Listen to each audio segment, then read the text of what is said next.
The old clock on the wall ticked loudly. Its sound was the only sound. Each tick seemed to echo in the vast, empty space. Sarah was alone in the darkened office. Again. The city lights twinkled far below like distant, uncaring stars. She felt a familiar weariness settle upon her shoulders. It was late. Very late. Her colleagues had all gone home hours ago. Their desks were neat, their chairs pushed in, only her lamp cast a small pool of light. She stretched her tired arms above her head. A small sigh escaped her lips. The day had been long and demanding. Now the silence of the building pressed in. It was a heavy silence. A silence that felt almost watchful, almost alive. She began to pack her bag. Her movements were slow, deliberate. Each item she placed inside felt heavier than usual. The pen, the notebook, her old worn wallet. The silence seemed to grow. A sudden chill swept through the room. It was strange. The windows were all closed tight. The air conditioning had been off for hours. Sarah shivered, rubbing her arms. She glanced around the empty office. Shadows danced in the corners of her vision. They seemed to stretch and twist. She told herself it was just her tired mind, just the late hour playing tricks on her. But a small knot of unease tightened in her stomach. She zipped her bag shut with a decisive sound. The noise was startling in the deep quiet. It was time to leave this place. Time to go home. She stood up, her chair scraping softly against the floor. The sound seemed to echo for too long. She looked towards the main door. Beyond it lay the hallway, and beyond that, the elevator. The only way down, the only way out. She took a deep breath. It did not calm her nerves. Sarah walked down the dimly lit corridor. Her footsteps made soft tapping sounds. Tap, tap, tap. Each step felt strangely significant. She reached the elevator bank. The metal doors gleamed faintly. One button was illuminated. The down arrow. She pressed it. The light around the button intensified for a moment. Then, a soft click. She waited. The silence returned, even more profound than before. She could hear her own heart beating. After what felt like an eternity, a soft ding sounded. The elevator doors slid open smoothly. The interior was empty, as expected. The light inside was a pale, sterile white. Sarah hesitated for a moment. A strange reluctance held her back, but she pushed the feeling away. It was just an elevator. She stepped inside. The doors closed behind her with a quiet whoosh. She pressed the button for the ground floor. G. The light confirmed her selection. The elevator began to move. A gentle hum filled the small space. It descended smoothly at first. Floor 10, floor 9, floor 8. The numbers lit up and then faded. Everything seemed normal. Sarah leaned against the cool metal wall. She closed her eyes for a brief second. Then, she felt a slight lurch. The elevator seemed to pick up speed. She opened her eyes. Floor 5, floor 4. Then, something strange happened. The indicator passed G.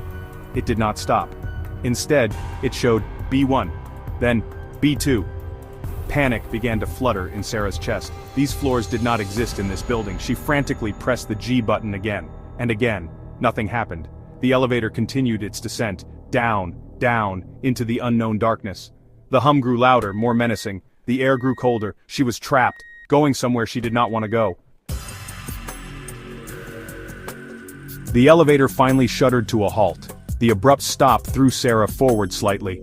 The doors opened with a reluctant, scraping sound. Not onto the familiar lobby, not onto a basement car park. Instead, they revealed a long, dark hallway. It was utterly silent. A damp, earthy smell filled the air. It was cold, colder than any basement she had ever known. Fear, cold and sharp, pierced through her. She did not want to step out. She peered into the oppressive darkness. The hallway was lined with mirrors, large, ornate mirrors on both sides. They stretched as far as she could see. They reflected the dim light from the elevator, creating an endless, confusing vista of her own terrified face, and something else. She squinted. In the depths of each reflection behind her own image she saw them. Figures, dark, shadowy figures. They were not moving, just standing there, watching. Her breath hitched in her throat. These figures were not in the elevator with her. They were only in the mirrors. Their forms were indistinct, blurry. But their presence was undeniable. Chilling, malevolent. Each mirror showed the same scene. Her, pale and scared. And them, the silent watchers in the glass. She wanted to scream, but her voice was caught, trapped in her throat like a stone. She felt her legs tremble beneath her. Slowly, cautiously, she took one step out of the elevator. Her foot landed on a cold stone floor. The air was heavy, stagnant. She had to get out. She had to find a way. She turned back to the elevator, her only link to the world above, her only hope. But the elevator was gone. The space where it had been was now just a solid wall, a blank, featureless wall. Panic, raw and overwhelming, surged through her. She was truly alone. A desperate cry escaped her lips. It was a small, broken sound, lost in the vast mirrored hallway. The elevator was gone, vanished, as if it had never been there at all. She pounded on the smooth, cold wall where the doors had been. Her fists hit solid stone. There was no give, no button, no seam, nothing. Just unyielding rock. Tears welled in her eyes, blurring the horrifying reflections that surrounded her. She was trapped. She spun around, looking for any other exit, any door, any window, anything. But there was only the endless hallway, lined with those terrible mirrors, and the figures within them. She noticed something new, something terrifying. The figures in the reflections seemed closer now. Their shadowy outlines were a little sharper. Their unseen eyes felt like they were burning into her. She could almost feel their cold breath on her neck. She backed away instinctively. Then she heard it, a sound, a soft scraping sound, like glass against stone. It came from the mirrors, all of them, at once. She stared, her heart hammering against her ribs. The reflections were moving, not just the figures. The entire surface of the mirrors seemed to ripple, like water. The figures were no longer static, they were stirring. Their shadowy arms seemed to be reaching out from the glass, reaching for her. The scraping sound grew louder. The mirrors themselves appeared to be detaching from the walls. They tilted forward, slowly, in unison, closing in on her. The dark figures within them loomed larger. Their shapes became more defined. Horrifying faces began to emerge from the shadows. The hallway was shrinking. The glass walls were advancing. There was nowhere to run, nowhere to hide. The cold, reflective surfaces were about to touch her, to claim her.